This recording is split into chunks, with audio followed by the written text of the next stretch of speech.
No dia 31 de outubro de 1517, as 95 teses escritas por Martinho Lutero foram colocadas nesse lugar. Não exatamente nessa porta que não é a original. A partir desse dia se comemora o Dia da Reforma de Lutero, um marco importante na história do cristianismo.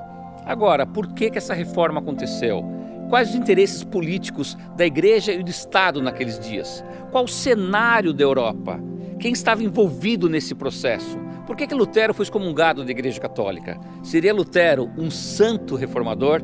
Eu sou Rogério Anachev, estou na Alemanha em busca destas e de outras respostas e quero te convidar a vir comigo a percorrer os caminhos de Lutero.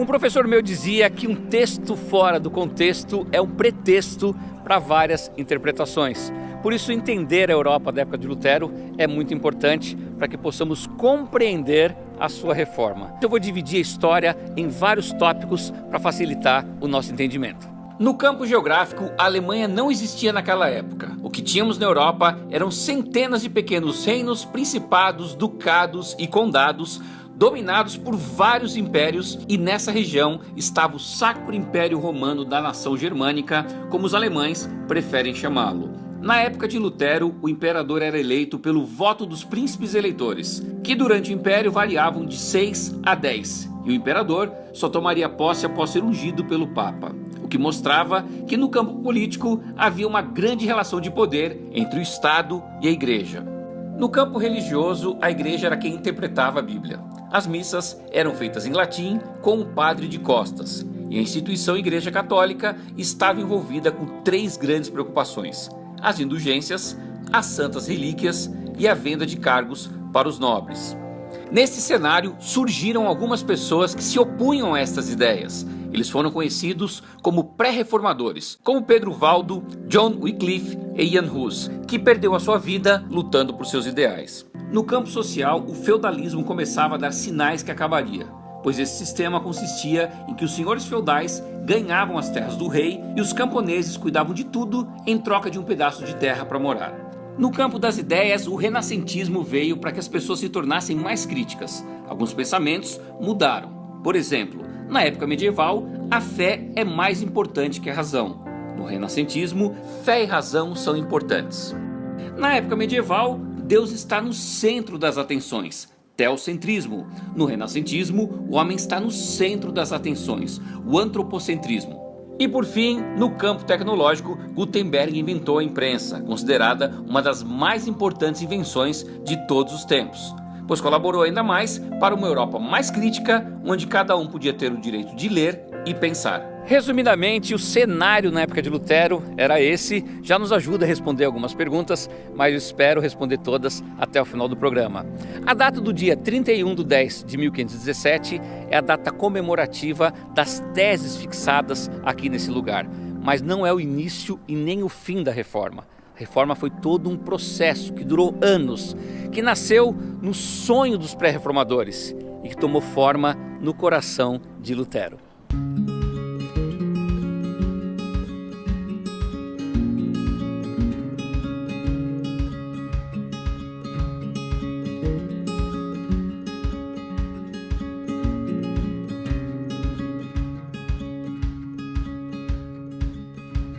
Nosso caminhar pela vida de Lutero começa na cidade de Eisleben, onde no dia 14 de novembro de 1483 ele nasce e recebe o nome de Martin Luther. Ao que nos conta a história, Lutero teve uma educação muito rígida com seus pais Hans Luther e Margaret Lindemann. A casa de Lutero está um pouco diferente desde a época que ele nasceu, principalmente a parte interna, que já não guarda mais os objetos ou os móveis da família. A parte externa está praticamente intacta. Hoje esse lugar é um museu com uma exposição permanente. Logo no dia seguinte do seu nascimento, Lutero é levado a poucos passos daqui na igreja de São Pedro e São Paulo, onde é batizado. Antes de visitar a igreja, nós vamos entrar no museu e ver uma peça diferente relacionada à reforma.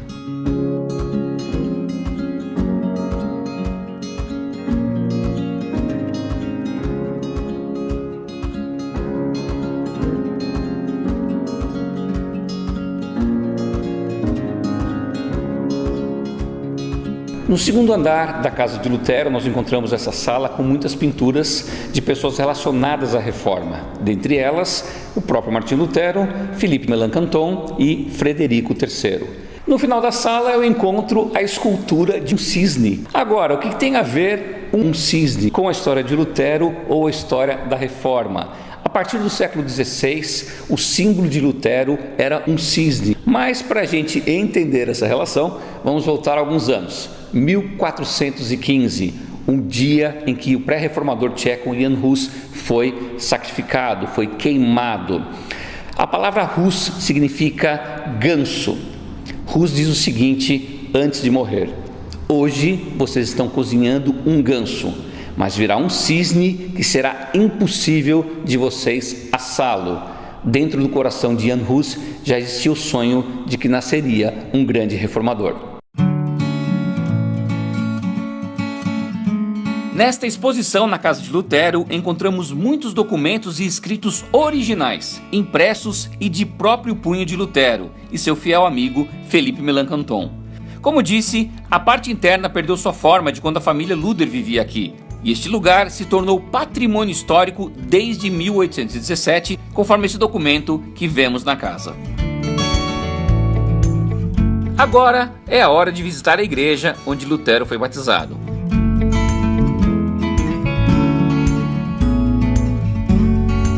Muitas coisas mudaram desde a época de Lutero, mas a pia batismal guarda ainda um pedaço original de quando Lutero foi batizado. De acordo com as pessoas aqui da igreja, me informaram que esta parte aqui ainda é original.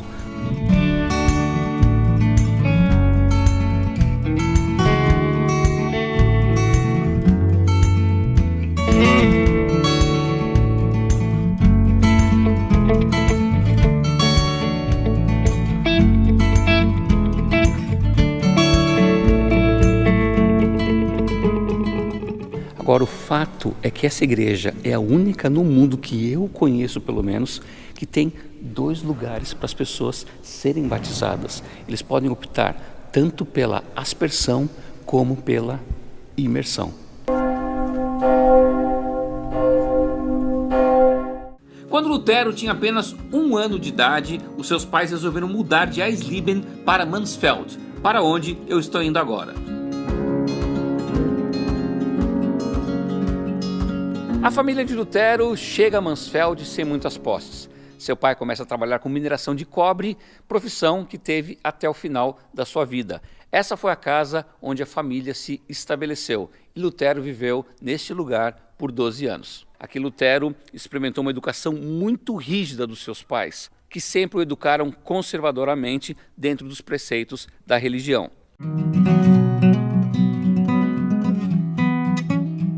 Os pais de Lutero eram muito devotos e desde cedo obrigaram Lutero a participar de atos religiosos na igreja. Lutero cresceu ouvindo que Deus era um ser bravo e vingativo e que deveria ser obedecido sem questionamentos. Nada era ensinado sobre o amor de Deus. Lutero, desde pequeno, frequentava a escola, que ficava no 2º andar dessa pequena casa aqui. Ele atravessava a rua e vinha frequentar esta igreja. Aqui ele participava das aulas de canto da comunidade. As pessoas gostam de dizer que Lutero deu seus primeiros passos dentro de uma igreja aqui na cidade de Mansfeld. O maior medo de Hans Luder era que Lutero seguisse sua profissão de minerador. Por isso Lutero saiu de Mansfeld aos 12 anos para estudar em Magdeburg. Porém, ali ficou somente 1 ano, pois passou muitas dificuldades, tendo que pedir esmolas para se alimentar. Por isso seus pais o transferiram para Eisenach.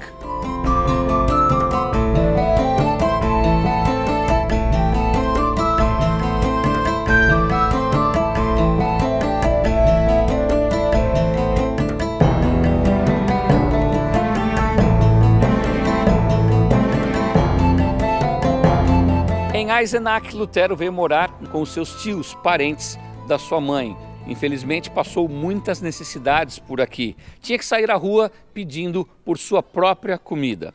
Até que foi acolhido por uma senhora chamada Úrsula Cotta. Essa mulher tinha muitas condições, muitas posses, trouxe ele para morar com ela nessa casa e deu toda a estrutura para Lutero estudar.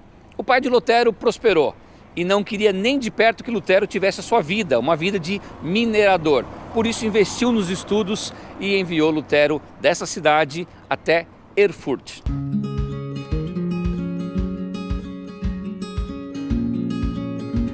Lutero chegou em Erfurt no ano de 1501 com apenas 17 anos. A cidade era muito próspera, centro intelectual da região. Tinha mais de 1000 estudantes. Lutero, muito animado, ingressou nessa universidade, onde se formou mestre em artes. Aqui ele fez gramática, retórica, metafísica e lógica.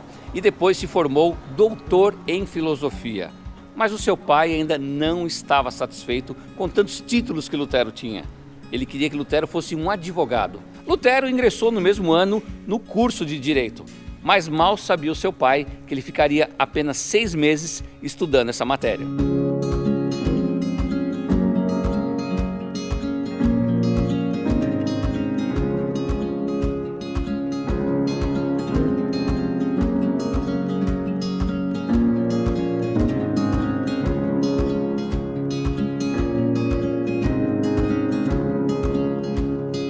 A razão de Lutero ter deixado seus estudos da Faculdade de Direito tem a ver com esse lugar, o Mosteiro Agostiniano. Lutero tinha algumas questões muito importantes para serem resolvidas dentro de si, muitos medos. O seu maior medo era o da morte.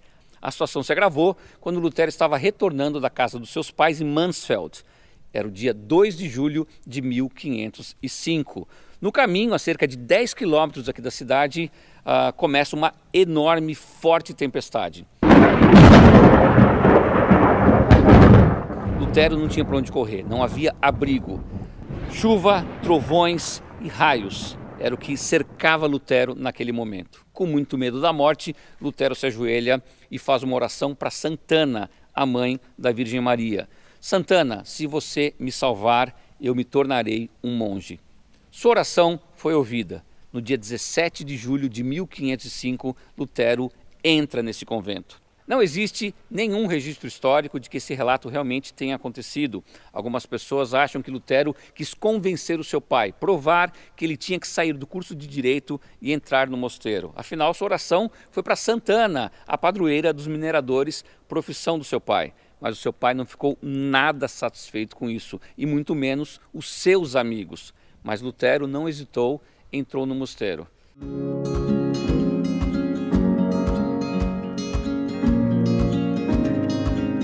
O mosteiro não existe mais. Infelizmente foi desativado, apenas parte da sua estrutura ainda está por aqui. Mas a igreja que Lutero frequentava, ela ainda se mantém exatamente como era.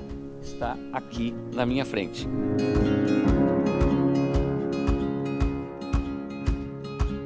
During Reformation times, they dissolved this monastery. They asked the monks, do you want to stay as a monk here in the monastery? Or do you want to leave and following Luther's teaching? Most of them left immediately. And then they were really poor because they were beggar monks, Augustinian hermits. They were not allowed to have own money as monks and own possessions. So after leaving, a lot of them married. Actually, they married rich widows. And even the prior here from this monastery, Johannes Lang, he married an older rich widow. So, what the people noticed on the street was the monks and even the nuns left monasteries and nunneries. And the world exists like before. And then they married, and the world exists like before. And maybe they're getting children, without horns or something like this. Normal children and the world exists like before. It was not the way the Pope said before. So the people thought maybe there is something right, what Luther said. Mas os primeiros anos de Lutero aqui no mosteiro não foram nada fáceis, porque a ordem agostiniana era muito severa. The Augustinian order was, in the time of Luther, very, very strict, especially this monastery here. They had to wake up 12 o'clock midnight and then praying hours here in the church 7 times a day, 7 days a week, and so on, without a day off, without holidays also. And they had a lot of rules here. You have to learn it during novitiation time, the first year. For example, it was not allowed to love. It was not allowed to bring somebody to love. You don't had the right to speak with another monk in his cell, or they couldn't lock the cell, or they were not allowed to speak with each other during meal, something else. So, like Luther, he was chosen to be a student here in General Study School. He studied theology. When he studied 2 o'clock or 3 o'clock in the morning, then maybe they were tired and maybe they slept over books. Of course, this was not allowed. Every Friday, the monks met in the chapter's room, and this was the place to for open confession. They had to confess what they did wrong. So then he had to confess, I slept over the books. But in the case he forgot, maybe another monk saw it, then the other monk had to confess that he slept, and so on. It was very, very strict order. Maybe this was a reason for Luther to choose this special order to be a part of it. We do not know why he chose this Augustinian hermits. We had Benedictines, Dominicans, Franciscans, and so on, all orders here in town, but he chose the Augustinian hermits.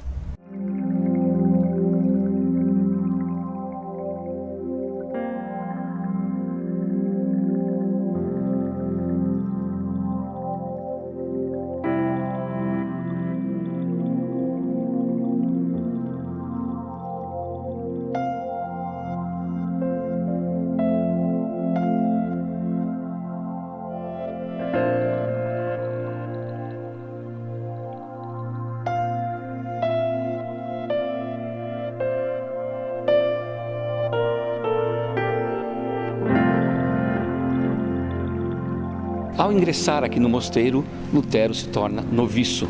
Sua cerimônia acontece exatamente neste lugar.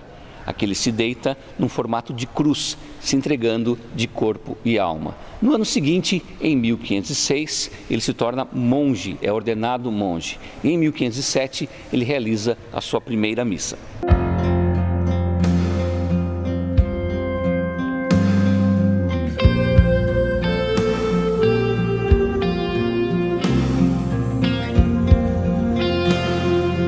Alguns estudiosos dizem que Lutero sentou nesse lugar antes de fazer a sua primeira missa. Foi neste mosteiro que Lutero começou a ter mais contato com as Sagradas Escrituras. Até então, ele e a grande maioria das pessoas pensavam que a Bíblia toda se limitava aos pequenos textos que os sacerdotes liam todos os domingos na missa. As pessoas não tinham ideia que era um livro muito maior.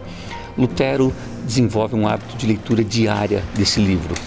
E conforme ele foi desenvolvendo só a leitura da Bíblia, mais ele foi se aprofundando com as suas novas ideias. Lutero era muito querido na cidade, tanto que saía por aí todos os dias pedindo esmolas, alimentos para a igreja, trabalhou até como coveiro aqui no mosteiro. Aqui começou a construir o seu caráter de reformador.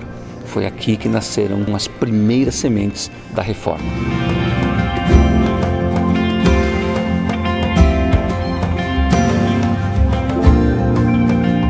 Um dos pilares da Reforma Protestante é a afirmação absoluta da graça de Deus, o princípio conhecido como sola gratia, somente a graça. E isso vem de uma experiência muito própria, particular e pessoal de Martinho Lutero. Lutero era um homem razoavelmente perturbado, ele era angustiado na sua alma, ele carregava uma culpa, era radical no seu compromisso com Deus, tentava obedecer a Deus e fazer a vontade de Deus e lutava consigo mesmo e era consumido interiormente por não conseguir realizar a vontade de Deus. Ele chega a dizer que as lutas que travava na sua alma durante a noite eram maiores, inclusive, do que as lutas que travava durante o dia. Até que ele descobre que a graça de Deus é o fundamento da salvação. Pela graça, nós somos salvos mediante a fé. É a graça de Deus. E a graça como o oposto de mérito. E isso dá um alívio à alma de Martinho Lutero.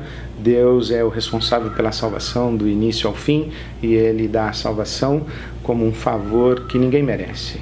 Ou você confia na graça de Deus, ou você se esforça para conquistar a salvação pelo seu mérito. A Reforma Protestante diz, sola gratia.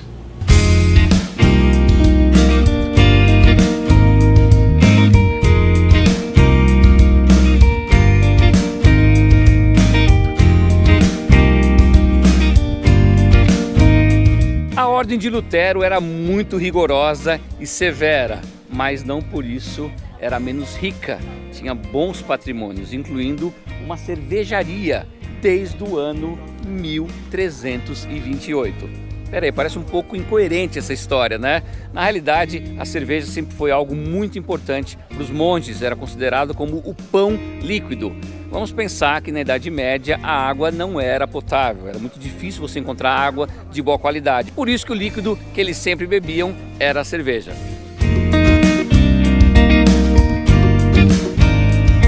Em Erfurt, Lutero conhece Johann von Staupitz, seu superior no mosteiro. Ele foi seu mentor espiritual e pai na fé. Lutero dizia que se não fosse Staupitz, ele teria afundado no inferno. Staupitz foi o maior incentivador para que Lutero fosse estudar e lecionar em Wittenberg. E foi assim que Lutero termina uma fase importante da sua vida em Erfurt e se dirige para Wittenberg, onde ali começam suas maiores divergências com a igreja. Mas será que Lutero queria mesmo romper com a igreja? A reforma é um tema central na vida da igreja. Tem um dito que diz, Ecclesia reformata semper reformanda, que a igreja que se reformou, ela continua sempre com a incumbência de se reformar a cada momento. E essa reforma que se pedia era uma reforma in capite, na cabeça, et in membris, e nos membros da igreja, que se queria dizer que o povo fiel tinha que se reformar de costumes que não eram adequados aos costumes cristãos, mas sobretudo a cabeça da igreja, que tinha realmente entrado num período muito infeliz, não só o Papa, mas também bispos. Então esse clamor da reforma era um clamor geral na cristandade. E quem puxou o fio da reforma, os primeiros foi Francisco de Assis, com a questão da pobreza, atender os pobres, viver pobremente, não ter propriedades, então podia questionar a riqueza na igreja. Depois teve na Inglaterra, com Wycliffe, um grande clamor para ter povo acesso à palavra de Deus. Wycliffe traduziu a Bíblia para o inglês, tem reforma, uma igreja mais local, menos subordinado a Roma. A mesma coisa na Boêmia com Hus, que pedia liturgia na língua vulgar, pedia menos riqueza na igreja. Então esse clamor, e se convocou um concílio de reforma, que foi o Concílio Lateranense V, que foi de 1512 e 17, onde se aprovou um grande programa de reforma, mas não houve nenhuma vontade política da parte do papado de pôr a caminho essa reforma. E é nesse momento, então, que Lutero, decepcionado, apresenta as teses de reforma, que não eram de ruptura, era o pedido, reforçar o pedido e pedir um novo concílio, porque aquele havia fracassado.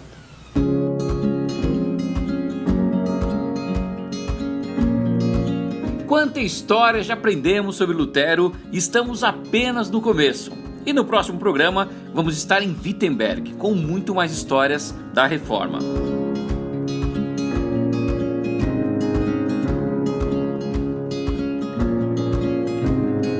Então, se você gostou do vídeo, deixa sua curtida, seu comentário e compartilha ele com os amigos no YouTube, no Facebook, enfim, em todas as suas redes sociais.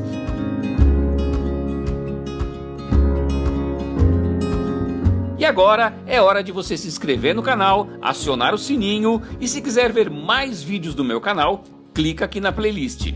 E nos vemos no próximo programa, porque afinal de contas, dentro de nós sempre vai existir um louco por viagens.